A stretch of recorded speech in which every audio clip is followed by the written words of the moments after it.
Resilient Beauties, I am stepping into the best version of myself, and I want y'all to come with me. Let's talk about my 2025 Glow Up Plan and how we can all level up this year. Just because things have always been a certain way or you have been a certain way, it does not mean it has to stay that way. This is what I've been telling myself and reminding myself. I've never been that girl that likes to cook. I've never been the makeup girly or the fashion girly. Like I like to get two-piece sets because I don't like to put things together. But I'm turning 40 this year, and just because I've never been that type of girl, it's not too late. On my 38th birthday, if you're new here, I made a goal to hit 100 pounds lost by the time I turned 40. The day before my 39th birthday, I hit 50 pounds lost, so halfway there. But I say that in, this is so much more than just the number on the scale. This is me changing my whole lifestyle. Like just because I've never been that girl that loved to cook or was a great cook, I could be the best cook at the end of this year. Like,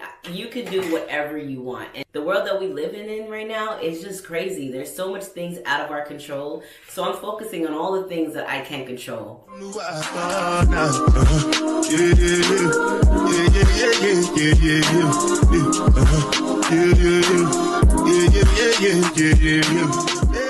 That's, drinking my water, how much I stay active, learning how to cook, learning how to do my makeup, finding outfits, what works for my body, especially how my body is changing over the time. We don't have to stay a certain way because we've always been that way. If you want to be that 5 a.m. girly, become her. If you want to be the girl that cooks, become her. There's so many opportunities out here to learn different things. We're going to change, all right? So let's talk about January. January was a good month. I was a little nervous. I've been on a terzepatide journey. If you want to know more about that, check out my last video. But I switched to semaglutide, and I was so scared about the food noise coming back. I was scared, like, damn, what if it just comes back? What if all the progress that you've had so far is just gone because you can't keep up that relationship that you have with food? But good news, I have been on semaglutide for over 4 weeks now. Let me get my book for y'all, because I wrote it down, because, my memory. January 1st, I was 228 pounds, 228.9 pounds, and January 31st, I was 223.3 pounds. So that's 5.6 pounds difference from the beginning of January to the end of January. And I'm proud of myself because not only did I lose 5 pounds in January, I went on vacation in January. I was in Belize, insert clips, for about 4 or 5 days, or I don't know, 3 to 5 days, I can't remember. And, we were drinking, we were eating, we were out. So having that balance of still living my life and being on this wellness journey is really important to me, because this is a lifestyle change. This is going to be forever. I still took my shot before we went on vacation. I was still able to have fun. Did I skip my shot? No, I'm lying. I skipped my shot that week. But sometimes it doesn't even matter because you still feel the effects. Not only did I lose the 5 pounds, it hasn't been moving that much, because I hit 100 pounds, speaking into existence, I hit 50 pounds lost on September 11th. It was the day before my birthday, which is September 12th. And now it is January, and the end of January, I was 223. So my 50 pounds was 230. So from September 11th to now, that is not that much weight loss. So for my last few weeks on terzepatide, it really wasn't moving the way I wanted it to move. But fast forward to now, it is February. I'm at a new low of 223. And my next goal really is to see Wonderland. I just can't wait to see 199. I'm still not taking my full dosage of the semaglutide. When I ordered semaglutide, I ordered the highest dosage, because with my compound pharmacy, no matter what dosage you get, they're all the same price. So I was like, first I'm switching from terzepatide. I don't want to start from the beginning of semaglutide. So I started at the highest dosage. But if it said take 100 units, I've been taking like 55 to 75 units. I haven't taken 100 units yet. I just ordered my second month. But mentally, I feel good.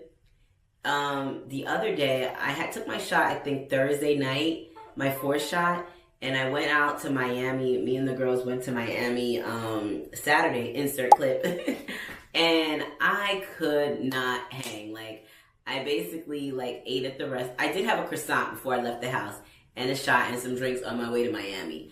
But then when we got to the steakhouse, I ate some salmon, a little bit of fish, little bit of mashed potatoes, not really. And I couldn't really eat or drink the rest of the day. I had a drink at the next bar, but it was like, ugh, I felt so full. And then we got to this rooftop. They had these pretty martini drink things with a rose in it. I couldn't drink them. They were ordering food. I ate one spinach dip with like a chip with spinach dip in it, but I was like, ugh. Like, you know when you're like, if I keep going, I'm not going to feel good? So I stopped. I ended up having one drink there. In that day, I felt so full, but it wasn't really that much food.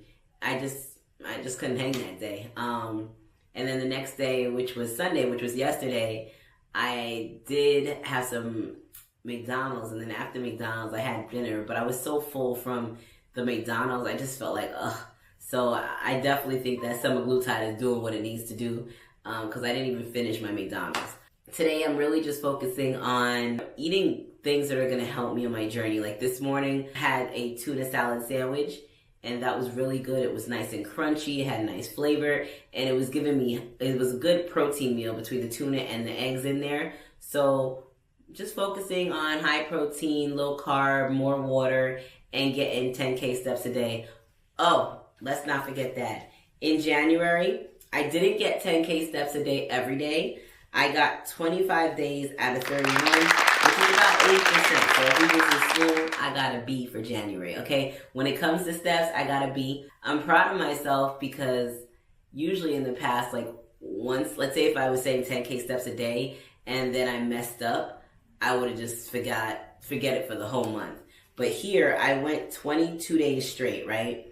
And I got back from Belize January 22nd, and I wasn't feeling that good. I think I had like a cold. And then the 23rd, I got 2,000 something. The 27th, 6,700. And then on the 28th, I ended up getting 11,000, 10,000 on the 29th, and then 5,000. So even though I messed up on the 23rd to the 27th, I still pushed myself on the 28th and the 29th. I wasn't like, hey, just forget it. So that's progress, because sometimes, especially with this new year, new me, you know, we go in so hard, and then after like 2 weeks, we just stop. But it's okay to not have a good day every day. It's okay to have a 10K steps a day goal and to hit it 25 out of 31. I close my rings most days, so it wasn't perfection.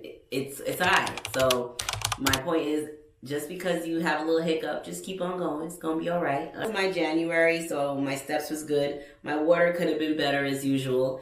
But February, same thing. February right now, I have 10K steps a day.